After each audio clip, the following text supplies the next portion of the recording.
Hello everyone, welcome to my YouTube channel. I am Sonali. इस video में मैं discuss करने वाली हूँ 7th standard Hindi Basant book 3rd chapter Himalaya की बेटियाँ पाठ का प्रश्नोत्तर। प्रीवियस वीडियो में ऑलरेडी डिस्कस कर चुके इस पाठ को। आज हम डिस्कस करने वाले हैं क्वेश्चन आंसर। तो चलो इस पाठ को आगे बढ़ाते हैं। फर्स्ट मेन लेख से फर्स्ट क्वेश्चन, नदियों को माँ मानने की परंपरा हमारे यहाँ काफ़ी पुरानी है, लेकिन लेखक नागार्जुन उन्हें और किन रूपों में देखते हैं। तो लेखक नागार्जुन जी नदियों को किन रूपों में देखते हैं, वो हम जब डिस्कस कर रहे थे वो पार्ट, तो क्या बोले थे नागार्जुन जी, नदियों को तो माँ मानते हैं और बेटी भी मानते हैं, प्रेयसी भी मानते हैं और बहन भी मानते हैं। ठीक है, तो चलो इसका आंसर क्या लिखा है देखते हैं। नदियों को माँ मानने की परंपरा भारतीय संस्कृति में अत्यंत पुरानी है। नदियों को माँ का स्वरूप तो माना ही गया है, लेकिन लेखक नागार्जुन ने उन्हें बेटियों, प्रेयसी व बहन के रूप में भी देखते हैं। ठीक है, नेक्स्ट तो सेकंड क्वेश्चन देखो, सिंधु और ब्रह्मपुत्र की क्या विशेषताएं बताई गई है।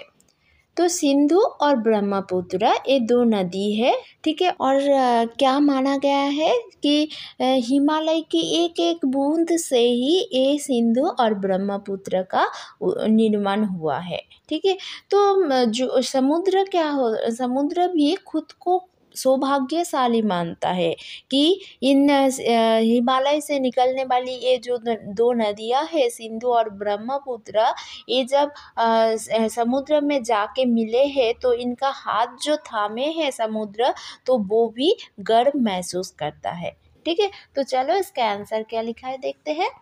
सिंधु और ब्रह्मपुत्र हिमालय की दो ऐसी नदियों हैं जिन्हें ऐतिहासिकता के आधार पर पुल्लिंग रूप में नद भी माना गया है।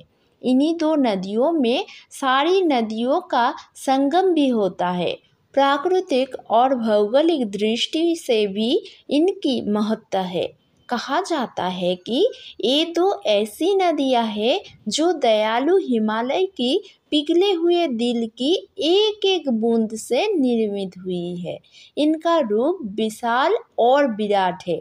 इनका रूप इतना लुभावना है कि सौभाग्यशाली समुद्र भी पर्वतराज हिमालय की इन दो बेटियों का हाथ थामने पर गर्व महसूस करता है। ठीक है, तो सिंधु और ब्रह्मपुत्र जो हिमालय से निकलने वाली दो नदियां हैं, इनका हाथ थामने पर समुद्र भी क्या गर्व महसूस करता है।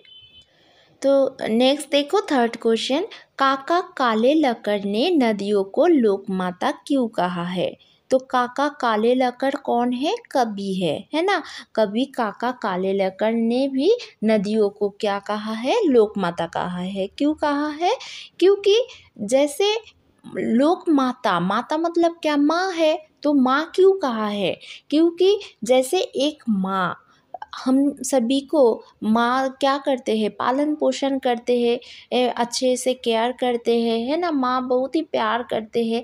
ऐसे ही कवि का भी कहना है, लेखक का भी कहना है कि नदी भी युग युग से मानव जीवन को सुरक्षित रखा है। नदियाँ युग युग से मानव जीवन के लिए कल्याणकारी रही है। ये युग से एक माँ की तरह हमारा भरण पोषण करती है।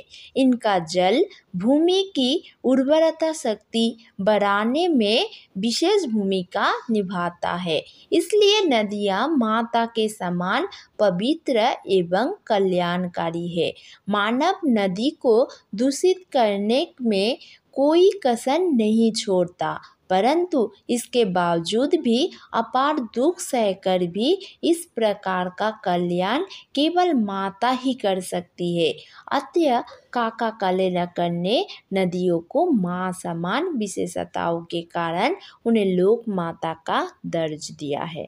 ठीक है, तो माँ जैसे हम लोगों को पालन पोषण करते हैं, हमारा हम लोगों को प्यार करते हैं, वैसे ही नदी भी हम सभी को इतना दुख दर्द सहन के भी हम सभी को प्यार करते हैं, हम सभी को वो सुरक्षित रखा है। इसलिए काका कलेलेकर ने नदियों को लोकमाता कहा है। Next 4th number question, Himalaya की यात्रा में लेखक ने किन किन की प्रशंसा की है? तो जब लेखक हिमालय में यात्रा कर रहे थे तो किन किन की प्रशंसा की थी? लेखक ने बहुत सारे पेड़ पौधा पहाड़ी है ना, घाटियों देवदार बहुत सारे चीज़ों का उन्होंने प्रशंसा की थी, याद है ना? चलो तो देखते हैं इसका आंसर क्या है। हिमालय की यात्रा में लेखक ने हिमालय की अनुपम छटा की, नदियों की अटखेलियों की, बर्फ से ढकी पहाड़ियों की, पेड़ पौधों से भरी घाटियों की, देवदार चीड़ सरो चिनार सफ़ेदा केल से भरे जंगलों की प्रशंसा की है। तो लेखक ने हिमालय की यात्रा में किन किन की प्रशंसा की थी? तो ये सारे देवदार चीड़ सरो फिर नदियाँ बर्फ़ से ढकी पहाड़ी ये सारे पेड़ पौधा सभी का प्रशंसा की थी। ठीक है, नेक्स्ट क्वेश्चन है, ये लेख 1947 में लिखा गया था, तब से हिमालय से निकलने वाली नदियों में क्या क्या बदलाव आए हैं? तो ये जो हिमालय की बेटियां ये लेख है वो 1947 में लिखा गया था।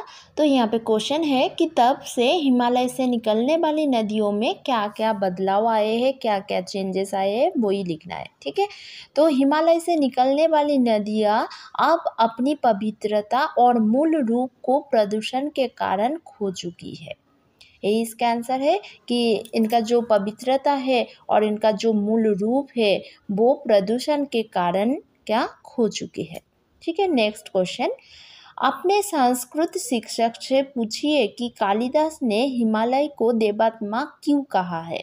तो आप सभी अपने अपने संस्कृत टीचर को पूछिए कि कालिदास ने हिमालय को देवात्मा क्यों कहा है।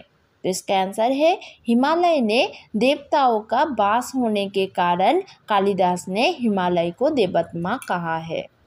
तो हम सभी को पता ही है कि हिमालय में किसका वास है? हिमालय में देवताओं का वास है ना। तो इसलिए ही कालिदास जी ने हिमालय को देवात्मा कहा है, क्योंकि शिव भगवान भी हिमालय में रहते हैं, है ना। सारे भगवान हम सभी देखे हैं कि भगवान कहाँ पर, भगवान का वास है हिमालय में। तो हिमालय में देवताओं का वास होने के कारण ही कालिदास ने हिमालय को देवात्मा कहा है। ठीक है, नेक्स्ट क्वेश्चन, पिछली कक्षा में आप विशेषण और उसके भेदों से परिचय प्राप्त कर चुके हैं। नीचे दिए गए विशेषण और विशेष्य का मिलान कीजिए। विशेषण में है संभ्रांत, विशेष्य में क्या होगा? महिला, संभ्रांत महिला। ठीक है, नेक्स्ट विशेषण है चंचल, चंचल क्या होगा? विशेष्य में चंचल क्या है? नदियाँ।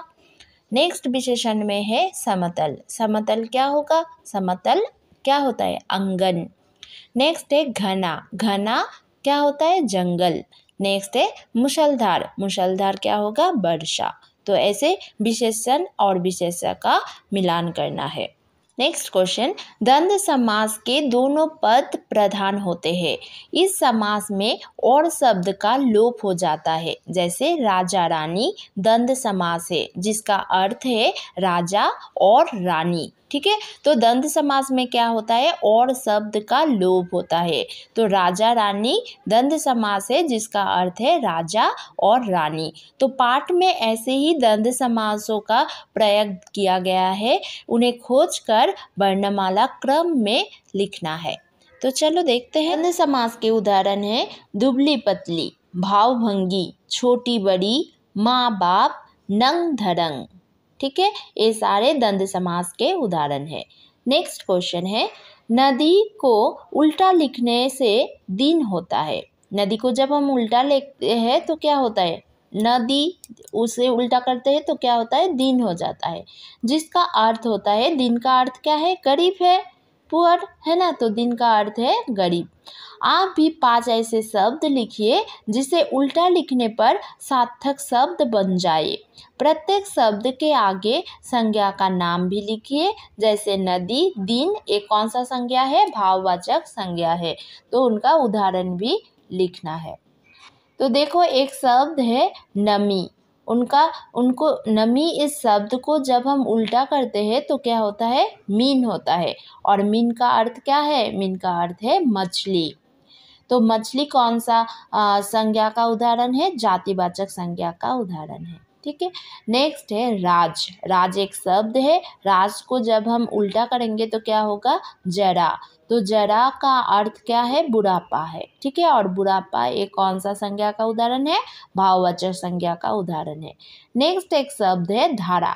धारा को उल्टा करो तो क्या होगा, राधा। राधा क्या है, एक नाम होता है ना। और ये कौन सा संज्ञा का उदाहरण है, व्यक्तिवाचक संज्ञा का उदाहरण है। नेक्स्ट है हीरा। नेक्स्ट शब्द है हीरा। हीरा को उल्टा करो तो होगा राही। राही का अर्थ होता है यात्री। और यात्री कौन सा संज्ञा का उदाहरण है, जातिवाचक संज्ञा का उदाहरण है। नेक्स्ट एक शब्द है नभ। नभ को जब हम उल्टा करेंगे तो क्या होगा, वन हो जाएगा। और वन का अर्थ है जंगल। जंगल कौन सा संज्ञा का उदाहरण है, जातिवाचक संज्ञा का उदाहरण है। नेक्स्ट है शब्द है गम। गम को उल्टा करो तो हो जाएगा मग। मग का अर्थ है रास्ता। और रास्ता ये जातिवाचक संज्ञा का उदाहरण है। नेक्स्ट क्वेश्चन, समय के साथ भाषा बदलती है, शब्द बदलते हैं और उनके रूप बदलते हैं। जैसे बेतवा नदी के नाम दूसरा रूप बेत्रवती है। नीचे दिए गए शब्दों में से ढूंढकर इन नामों को अन्य रूप लिखिए। तो बहुत सारे शब्द है, बहुत सारे चीज़ों का नाम है जो क्या होता है, चेंज हो गया है ना, उनका दूसरा भी रूप है। तो ऐसे ही यहाँ पे दिए गए हैं, उनका चेंज हो गया वो लिखना है यहाँ पे। ठीक है, उनका अन्य रूप लिखना है। जैसे सतलुज। सतलुज क्या हो गया, शतद्रुम। नेक्स्ट है रोपर। रोपर क्या हो गया, चेंज होके रूपपुर। नेक्स्ट है झेलम। झेलम बितस्ता। नेक्स्ट है चिनाब, क्या हो गया, चंद्रभागा। नेक्स्ट है अजमेर, क्या हो गया, अजय मेरू। नेक्स्ट है बनारस, क्या हो गया, बनारसी। तो सभी का एक दूसरा, बहुत सारी चीज़ों का दूसरा रूप भी होता है ना, तो ये सारी चीज़ों का यही है दूसरा रूप। ठीक है। तो ये था हिमालय की बेटियां इस पाठ का प्रश्न उत्तर। आप सभी ने इस सारे प्रश्न उत्तर को बार बार अभ्यास करते रहिए। तो आज का क्लास यहीं तक, फिर मिलते हैं नेक्स्ट वीडियो में। Thanks for watching.